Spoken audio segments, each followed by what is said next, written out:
Boa noite a todos. Vamos ficar em pé e vamos abrir para Romanos capítulo 10, versículo 13.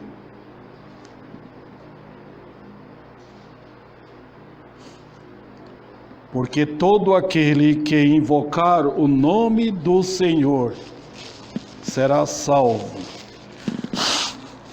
Vou repetir. Versículo 13 de Romanos 10. Porque todo aquele que invocar o nome do Senhor será salvo.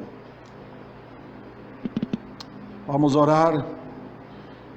Louvo a Ti, Senhor, bendito Deus presente conosco, onde a Tua palavra está, Tu estás também, porque Teu nome, a Tua honra, a Tua glória, estão esses atributos divinos na Tua palavra.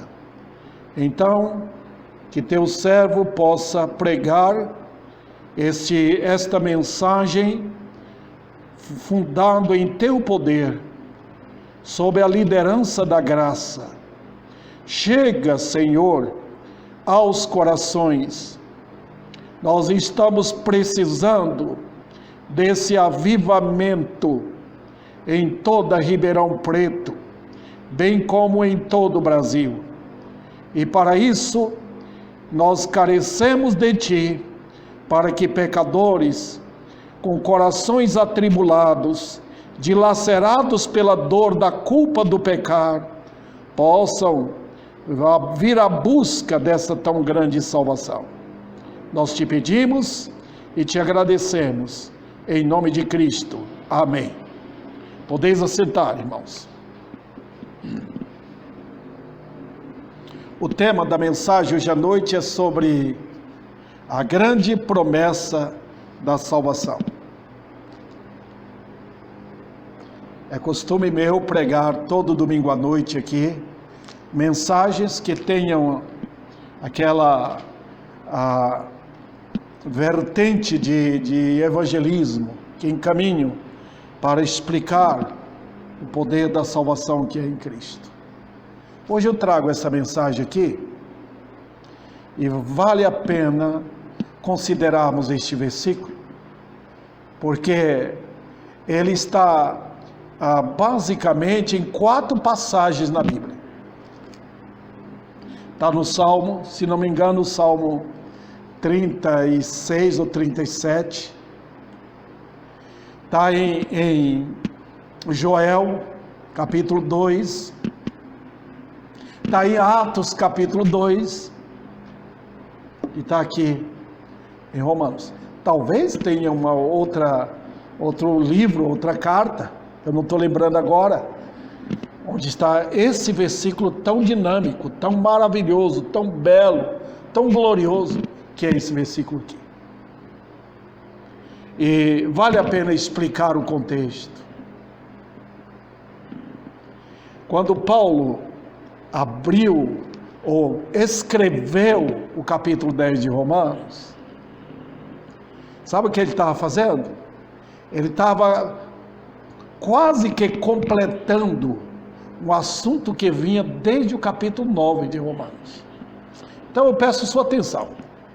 Tá?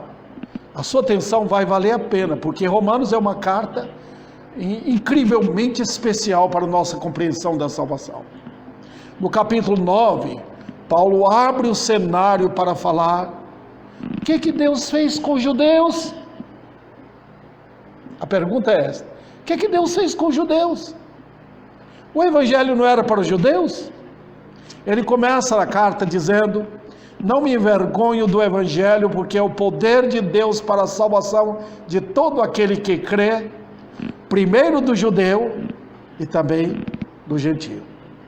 Está vendo? Quando começou o evangelho, a pregação, começou aonde? Em Jerusalém. Quando Jesus veio, ele ficou concentrado em Israel. Então, o capítulo 9 responde: Deus não abandonou os judeus. Ele tem o evangelho para todo aquele que crê. Então, se dentre os judeus alguém crê, ele é salvo. Então, é uma explicação bem rápida, bem superficial, no capítulo 9. Quando chega no capítulo 10, a ênfase dele é sobre fé. Então, veja bem aqui, o que aconteceu com os judeus? O que aconteceu com aqueles judeus que não creram? Eles rejeitaram o evangelho. Eles simplesmente tinham sua visão fechada, eram arrogantes, não aceitaram o ministério do evangelho. Nós temos aí a lei de Moisés, nós temos o Velho Testamento, mas o Velho Testamento é uma exposição do evangelho no meio, na linguagem judaica. Então, judeu nenhum podia dizer que o evangelho era só para eles. Não, Jesus expôs o evangelho e eles não creram. E eu citei para os irmãos o que? Basicamente dois textos, que está em Salmo, que está em Joel, falando todo aquele que invocar o nome do Senhor. Ora, vamos supor que um prefeito aqui em Ribeirão Preto abre um restaurante e dá comida de graça. Ele vai falar o quê? Não é só para o povo de Ribeirão Preto. Se alguém quiser chegar de Serrana, tiver fome, pode comer. Se alguém quiser chegar de Cravinhos, pode chegar. Tem comida para todos. É isso que a Bíblia está querendo dizer. Todo que invocar o nome do Senhor será salvo. Esta é a mensagem que Paulo dá aqui em Romanos, capítulo 10. Todo aquele que invocar. Então, queridos, não é somente para os judeus. Se entre os judeus tiver pecadores que querem ser salvos, eles serão salvos também. Foi isso que aconteceu em Jerusalém, quando Pedro pregou, judeus creram e foram salvos. Tá? Mas aqui está falando todo. Então, queridos, esse capítulo 10, ele faz desabrochar a fé verdadeira. Os judeus podiam dizer, nós cremos, mas estavam indo para o inferno. É aqui neste capítulo 10, que é a joia preciosa da fé cristã. Todo aquele que invocar o nome do Senhor será salvo. Que preciosidade, né? Ele diz, a fé vem pelo ouvir, no versículo 17, ouvir da palavra. Maravilha. Outro detalhe aqui, eu estou na introdução ainda. Essa fé que Paulo destaca aqui no capítulo 10, é dessa fé que emana, quer dizer, aparece, surge a justiça, que difere da justiça da lei. Está vendo aqui? Vocês podem perceber, versículo 12, não há distinção entre o judeu e grego, uma vez que o mesmo é o Senhor de todos, rico para com todos os que invocam. Está vendo aí? Então não há distinção. Então a pessoa que invocar o nome do Senhor, apareceu nele o quê? A justiça de Deus. Eu espero que eu estou conversando ou pregando para pessoas que querem a palavra de Deus. Romanos capítulo 1. Eu sei que vocês não precisam abrir agora, mas vocês vão lembrar do que Paulo falou. Capítulo 1. Ele falou o quê? É de fé em fé. É ali que acontece. A justiça de Deus aparece da fé. O justo não viverá da lei, como os judeus pensavam.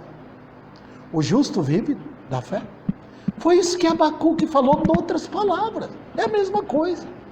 Capítulo 2, versículo 4 do livro, daquele pequenino livro de Abacuque. O justo viverá da fé. Está vendo como Deus estava mostrando aos judeus, no Velho Testamento, aqueles 2000 anos de nação judaica, ele estava preparando um palco através dos judeus para anunciar às nações o nome dele. Então, quando você vê os judeus desonrando o nome de Deus, adorando ídolos, e Deus castigando a nação, é porque aquele povo, para quem foi dada a verdade, estava o quê? Ofendendo o nome. E Deus honra o nome dele, irmãos. O nome de Deus na igreja ou através dos judeus deve ser publicado em honra e glória. Foi isso que Deus fez durante a época da lei. E então, noutras palavras, quando você olha o Velho Testamento, Deus estava dizendo aos judeus: eu quero publicar meu nome entre as nações. E ele faz isso, irmãos, ele ecoa a sua voz, especialmente nos Salmos. Louvai ao Senhor todas as nações, todos os moradores da terra. Salmo 117. Está vendo? Todas as nações. Então não é só os judeus. Outro detalhe, e aqui ficou claro: está estendida essa promessa de salvação para todos. Então Deus agrupa as nações de duas maneiras: judeus e gentios. Judeus é aquele povo seleto com o qual Deus lidou no Velho Testamento.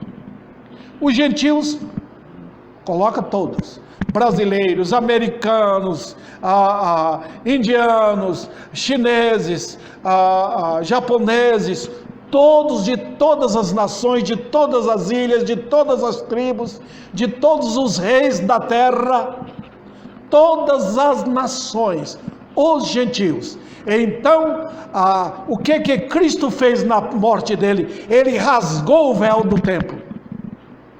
Não estou mais aqui, na morte dele. Está dizendo: não é meu lugar ali, não é mais o meu Shekinah ali, eu não vou aparecer mais ali. Rasgou, anulou o templo. E no ano 70 veio Tito e destruiu tudo. Deus está falando, o Senhor está falando: eu sou o Senhor do céu, e me dirijo o meu olhar de compaixão para todos. Foi esta mensagem que Paulo fala em Romanos capítulo 11. E aqui eu quero encerrar a introdução para lembrar a vocês que o capítulo 11 é para isso. Ele está falando: Deus não esqueceu dos judeus. Não, tem os eleitos. É ali que termina com aquela pintura da doutrina da eleição. Os eleitos, ele nunca abandonou. Ele nunca esqueceu do povo dele. É ali que aparece. Então, queridos irmãos, é com isso que eu dou a introdução aqui. Nós temos 3 pontos aqui que eu espero discorrer dele de uma forma clara e sábia. Primeiro, nós temos o alcance da promessa. Agora eu quero que vocês olhem o versículo, porque é uma mensagem textual, tá? Vamos lá. Primeiro, nós temos o alcance da promessa. Alcançará quem? Todo. Segundo, nós temos a condição da promessa. Tem condição? Tem. Todo que invocar o nome do Senhor. Depois nós temos a riqueza da promessa.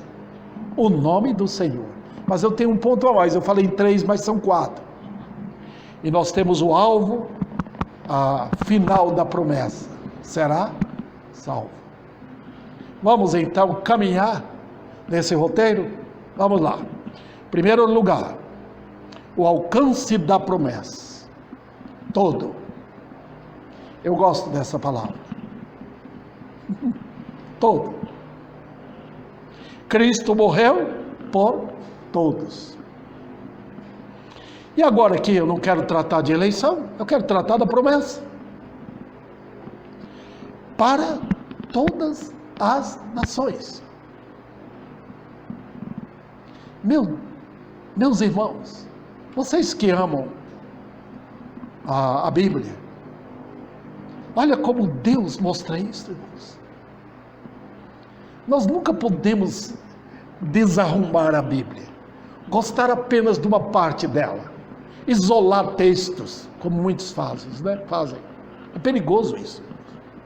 Quando nós olharmos o Evangelho, nós temos que olhar desde o começo da Bíblia, em especial para o que Deus falou para Abraão no capítulo 12: em ti abençoarei todas as nações, todas as famílias da terra. Foi por isso que ele mudou o nome de Abrão para Abraão. Abrão significa pai de nações. Abraão, quer dizer, colocou um A, mas já significa pai de muitas nações. Interessante, né? Então, queridos, quando Abraão andou pela terra prometida, não tinha judeus ali, não tinha. Inclusive, ele viu o desabrochar, o nascimento de várias nações ali. Ali tinha os filisteus, tá? Ali tinha povo sírio. Dele mesmo, do nascimento de Ismael, surgiram os árabes. Está vendo? Ele teve com a família dele, com a descendência dele, teve contato com quem? Com nações, através de José. Quando José foi governador do Egito, nações do mundo vieram para comprar no Egito mantimento. Então houve um contato de Deus através dos seus eleitos ali, com pessoas da nação, para formar a Bíblia. Os irmãos percebem como Deus sempre olhou as nações? Então, queridos, quando formou Israel, Deus formou Israel de quê? Dos gentios. Israel não foi uma nação que apareceu, pimba, de repente apareceu. Não.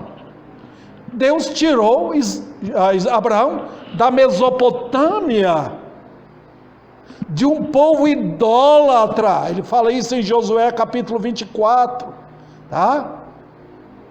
Olha, irmãos, de nações. Tirou depois Israel do Egito. Está vendo? E Deus sempre falou ali: não abandone o povo egípcio, vocês foram estrangeiros lá na nação. Está vendo? Eu estou indo, irmãos, mostrando para vocês por que todas as nações. Por quê? Está vendo? Veja como Deus interessa pelas nações. Um outro detalhe, irmãos, é que Deus estava preparando a Bíblia através de Israel. Israel era como se fosse a caneta e a tinta para escrever o que nós temos hoje. Tá? E quando acontece cada detalhe no Velho Testamento, que vocês percebem como Deus está tocando nas nações. Ele é Deus de juízo? É.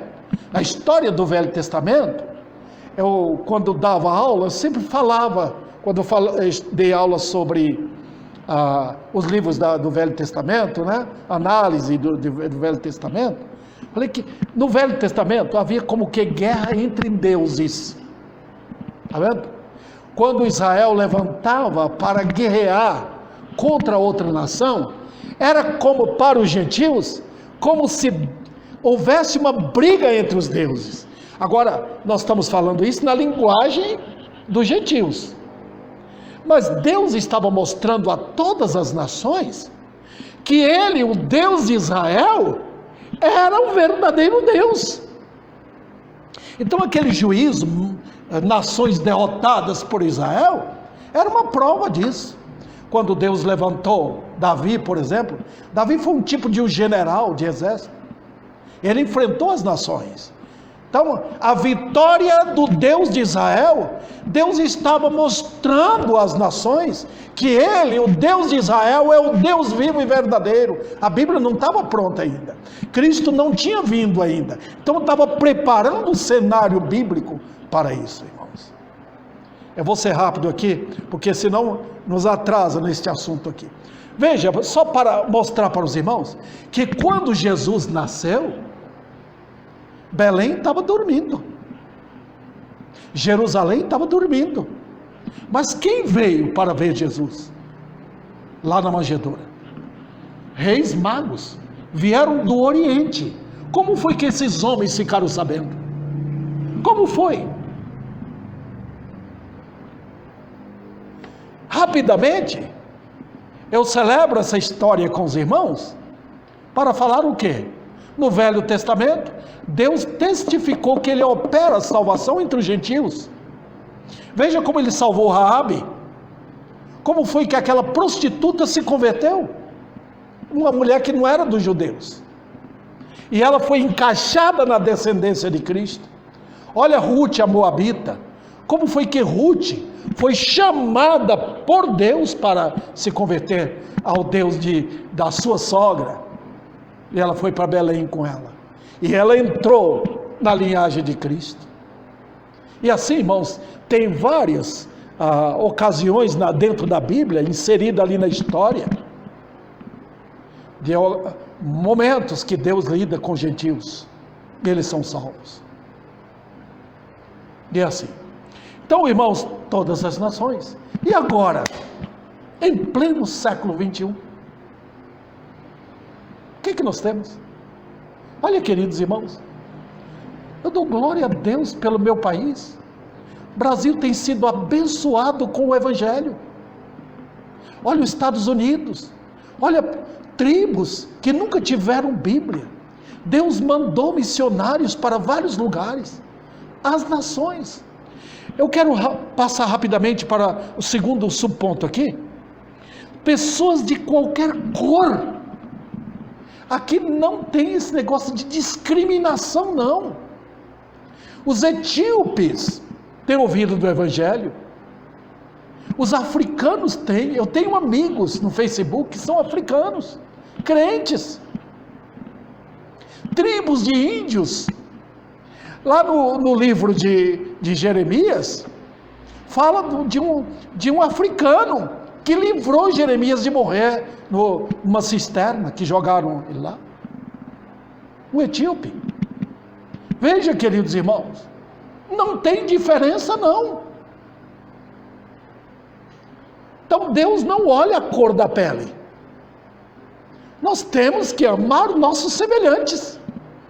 Em terceiro lugar, pessoas de qualquer condição. Qualquer condição. Por quê? Veja aí, aquele ricaço que está lá, naquele bairro da alta sociedade, em Ribeirão Preto. Sim, ele. Aquele homem que mora lá na favela, ganha pouquinho, vive comendo assim com dificuldade, se alimentando. É para ele também. Sabe por quê? Qual a razão? Porque, irmãos, vocês vão ver que há uma coisa em comum com todos.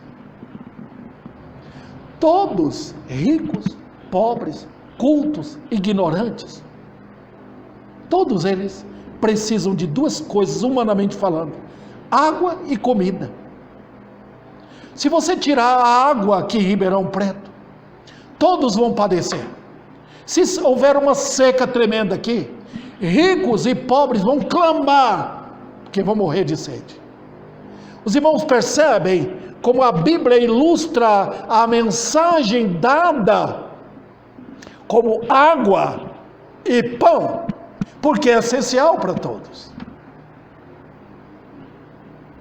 Todos estão, irmãos, na mesma condição. Então a Bíblia é um livro maravilhoso. Está dizendo que Deus colocou rico e pobre, culto e ignorante, colocou na balança e foram achados em faltas.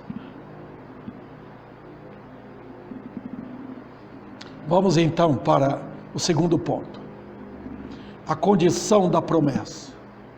Naquele primeiro ponto, eu quero lembrar a vocês o quanto nós precisamos testemunhar.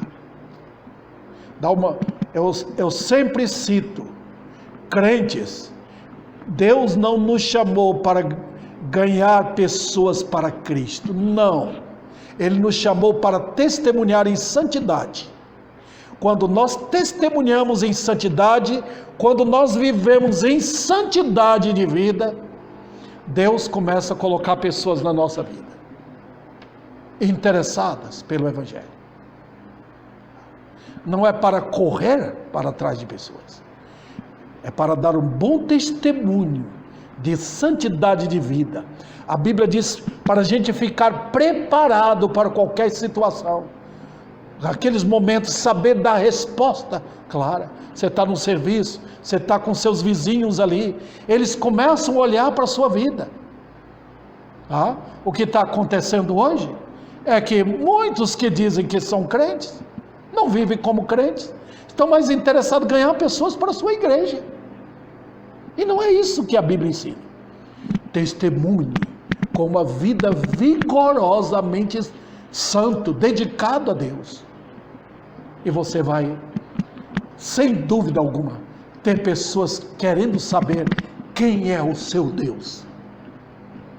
Quando vejo mulheres crentes, agrupadas para esse tempo terrível, agora que elas querendo se sobrepujar, acima de Deus, querendo tomar a liderança dos lares. Como é que Deus vai operar assim? E ganhar almas para Cristo numa condição desta? Como é que pessoas mundanas poderão alcançar os seus? Falar de Cristo? Eles vão falar, nós temos, é o mesmo Deus, eu oro também, nós oramos também. Então, irmãos, nós temos que ser preparados com o testemunho de vida. Isso sim. Vamos então para o segundo ponto aqui. Qual é a condição da promessa? Vocês já sabem. O que invocar o nome do Senhor. Agora eu coloquei como condição, por quê? Porque é condição. Todo aquele que invocar o nome do Senhor. E enquanto não tivermos isto, não tem salvação. Eu falo com franqueza, queridos irmãos. Se nós olharmos para a sociedade e não vermos uma pessoa sequer invocando o nome do Senhor para ser salvo, é um sinal de que há miséria dentro da sociedade.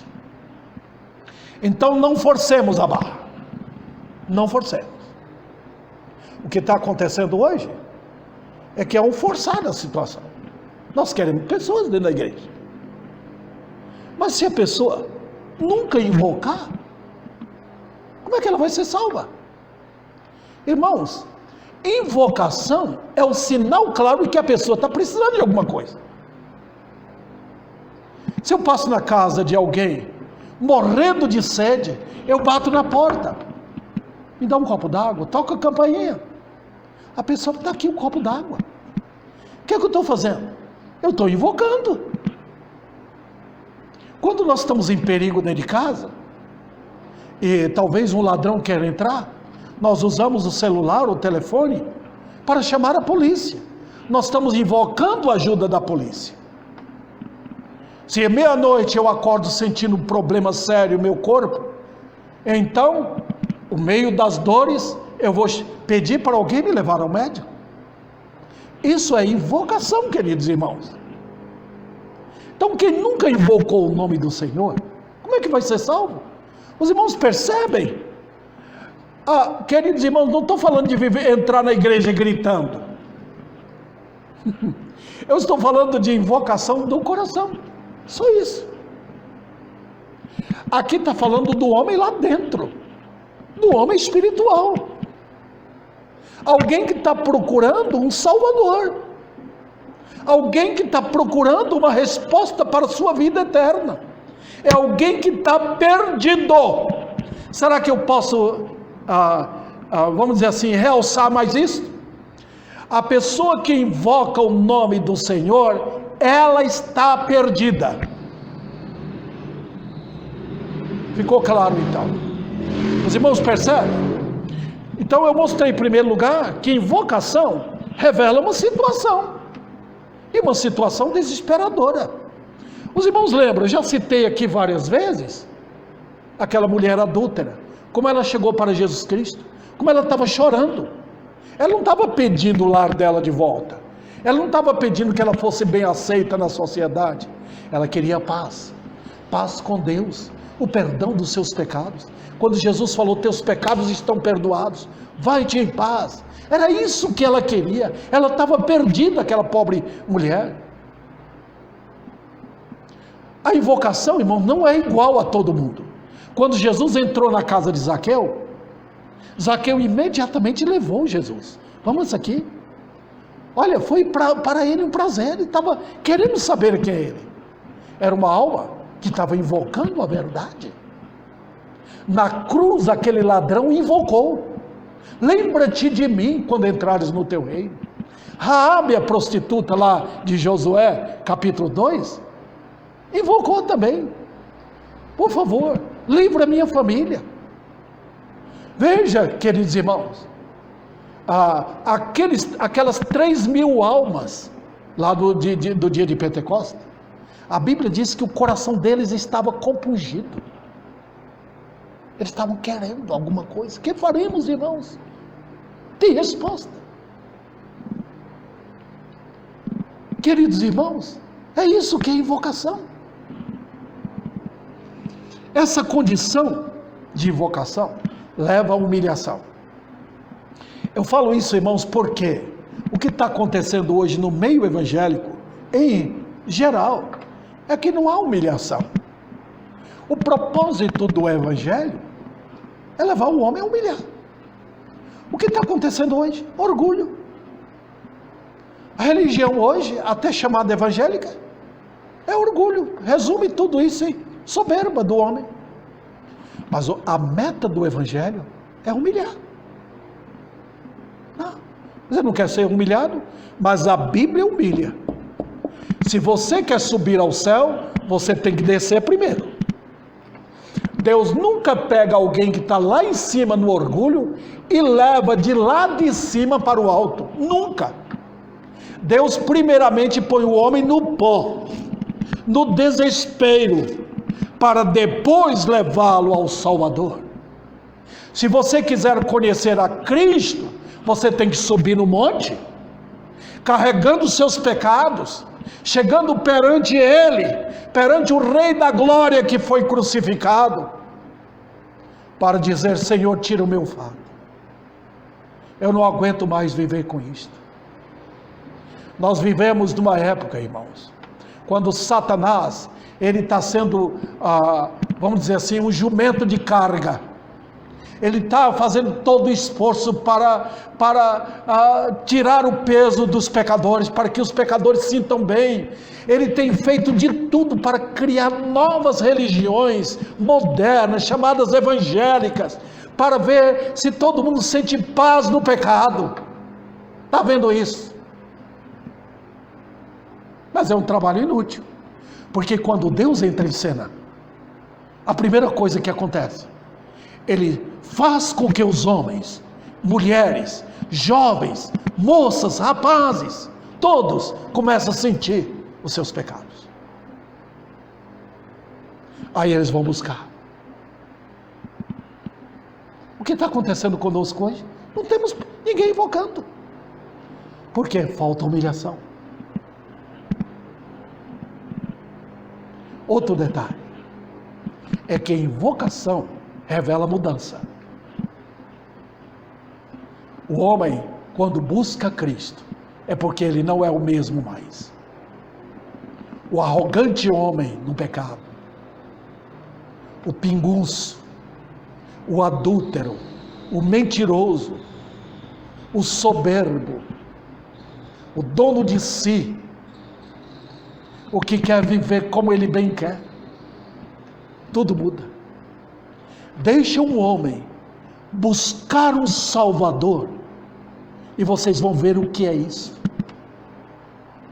O Jesus de hoje, da nova era, é um Salvador dos problemas angustiantes do homem em questão financeira, de uma vida melhor aqui.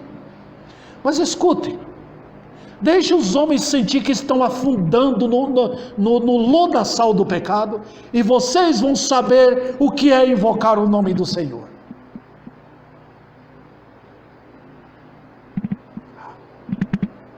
Será que eu devo repetir isso? Ninguém grita, ninguém clama por um socorro se tudo estiver bem. Ninguém. O evangelho bíblico que eu prego e que outros pregadores pregam é esse evangelho que leva o homem ao pó. A igreja não é lugar de shows, não é um lugar de risos, nem de fomentar paixões. A igreja é onde eu vejo meu Deus e eu me prostro no pó.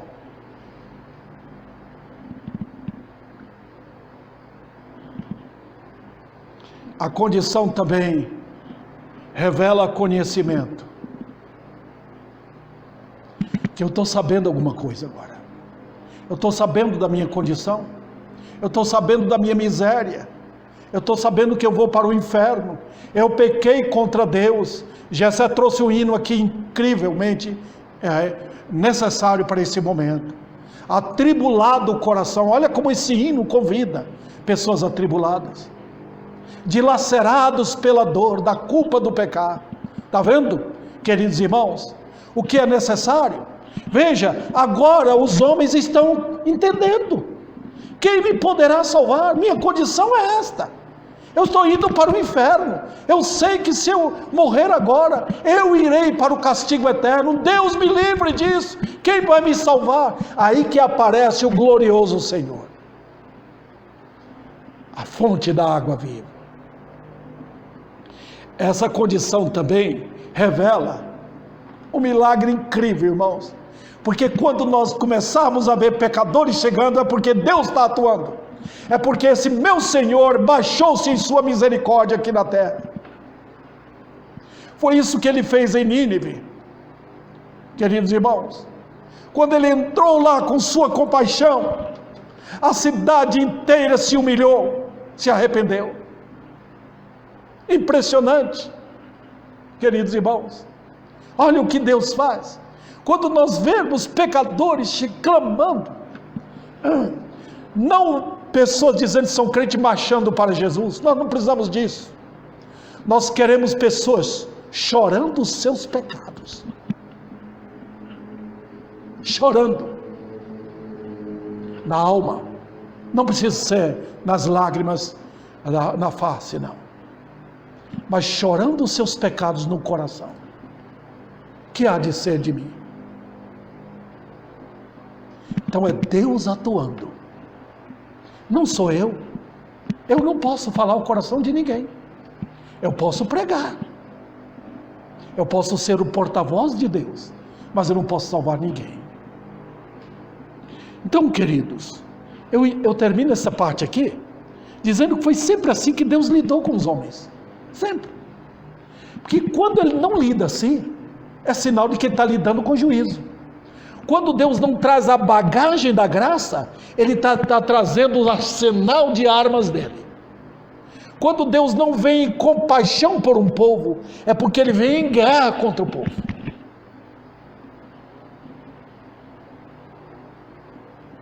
E nós temos visto isso aqui no Brasil. Quantas pessoas morreram da Covid? Quanto mal tem assolado a nossa nação? É sinal de que Deus está vindo em guerra contra um povo rebelde. Também, queridos, Ele é rico para com todos os que o invocam. Quando Deus chega para atrair pessoas invocando o nome dEle, Ele traz tudo, irmãos. Ele tem consigo tudo que o pecador precisa para ser salvo. Ele não dá um tempo assim, olha, espera um pouquinho, não. Onde tem pecadores, Ele está perto ali. Está perto. Queridos irmãos, é assim. Veja, tudo que um pecador precisa. Às vezes uma pessoa está doente, clama o médico e ele está com dores terríveis. Até chegar o médico, até o médico chegar, é difícil. A pessoa pode até morrer. Mas no caso dos pecadores, Quando eles invocam, é porque o Senhor está perto. Olha, aí tira toda a esperança de confiar no homem, toda. Vamos para o terceiro, penúltimo ponto aqui, a riqueza da promessa. O nome do Senhor. Eu tenho visto, irmãos, vários grupos novos de igrejas evangélicas agora. E a tendência desses grupos, eu vi já, é colocar na frente da igreja, o projetar o líder que está lá na frente. Eu vi isso numa igreja lá em Rio de Janeiro, eu já vi aqui também. Se não fazem na frente do templo deles, eles colocam na Bíblia que eles vendem lá dentro, ali o nome de alguém.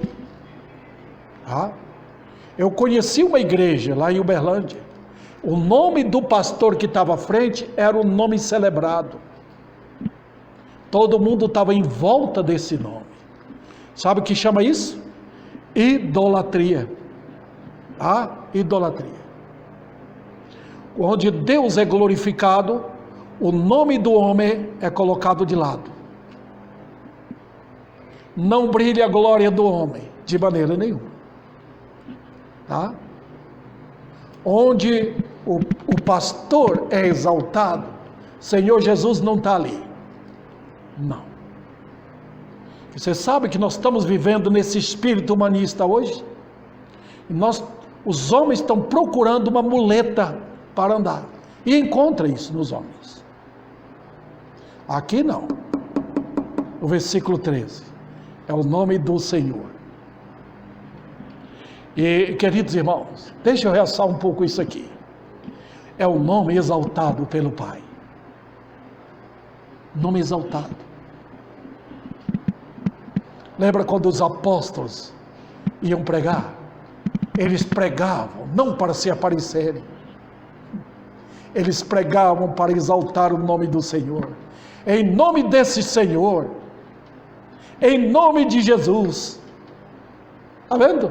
Só isso aqui basta para dizer que Jesus é Deus, é o próprio Jeová. Porque está exaltando o nome de alguém, e é o nome do Senhor. Os apóstolos não faziam nada se não fosse em nome do Senhor. Eles todos temiam. Na hora de morrer, eles ficavam quietos, esperando, por causa do nome do Senhor. Pedro ficou na prisão, esperando para o dia seguinte, dormindo ali. Eles sabiam que era a ordem de Deus. Pronto. Paulo foi para Roma, sabendo que ia morrer lá. Foi em obediência ao mando do Senhor. Está vendo? Queridos irmãos, esse é o nome. Outro detalhe, é o nome identificado.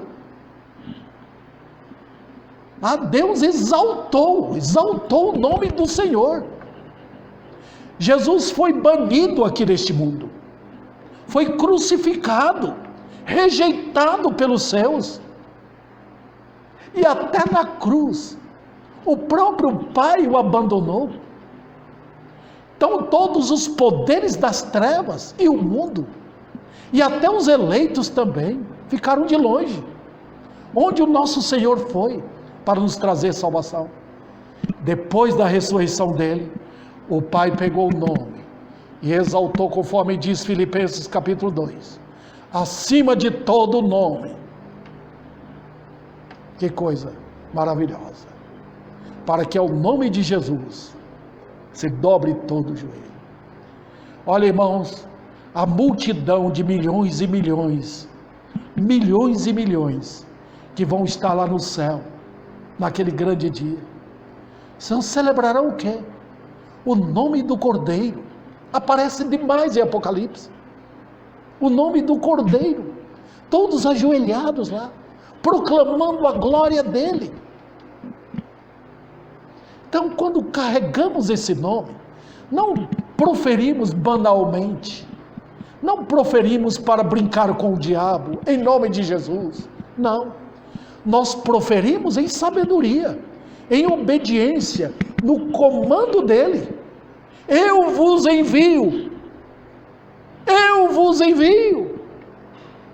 É assim que nós fazemos, porque nós temos convicção do que está acontecendo. Nós estamos cobertos de uma autoridade bíblica. Também, irmãos, é um nome temido. Temido. Vocês lembram? Que onde o nome dele era proferido, os demônios caíam. Você lembra quando ele abria a boca? Jesus nunca falava em nome de outra pessoa. Ele falava no próprio nome dele, na autoridade dele. E os poderes das trevas tremiam. Até os inimigos humanos dele. Ele se entregou porque era a hora dele. Mas os inimigos caíram na presença dele. Queridos irmãos, foi assim. Aquele que fez os céus e a terra, o grande eu sou, o verbo de Deus, é um nome glorioso. Eu prego nesse nome, na autoridade dele. Pregadores pelo mundo afora, homens de Deus, pregam nesse nome. Alguns fazem coisas até incríveis nesse nome. Dependendo do lugar onde a gente for, onde tem poderes das trevas dominando, o nome de Cristo realça com poder. Em tribos indígenas, onde entraram, quantos milagres aconteceram. Deus tem feito coisas extraordinárias pelo nome do Senhor Jesus Cristo. E é o nome gloriosamente exaltado. Escutem, olha o que Deus faz. Ele exaltou esse nome. E no ministério é para que nós exaltemos esse nome. Quando João terminou o seu ministério, ele diz que eu diminua e que ele cresça. Está vendo? Então, o nome de João Batista, que era famoso naquele tempo, foi se apagando, até que ele morreu lá na prisão. Pronto, enterraram. Mas o nome de Cristo não. Ele foi exaltado. Os discípulos contemplaram. Moisés e Elias apareceram para falar com os discípulos. E abalou toda Jerusalém. Ele vive. Ele vive. E agora eu vou encerrar. O alvo da promessa será salvo. Eu tenho alegria de falar sobre isso. A mais preciosa bênção do Evangelho é a salvação. Deus opera salvação. Mas como é isto? Nós temos vários grupos que picaram a salvação. Tem grupos que creem que a salvação é se você fizer alguma coisa. Depende de você.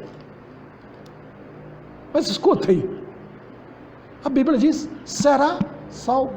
Não diz, talvez. Outro detalhe quanto à salvação, irmãos. Salvação é a palavra que indica que a coisa é feita no ato. Se alguém está prestes a cair no abismo, eu não vou chegar lá, falar, espera um pouquinho. Não, ele está ali segurando para não cair, tem que ser tirado logo. Se alguém estiver numa casa que está pegando fogo, os bombeiros entram para arrancá-lo dali logo, antes que ele morra. Salvação é sempre assim.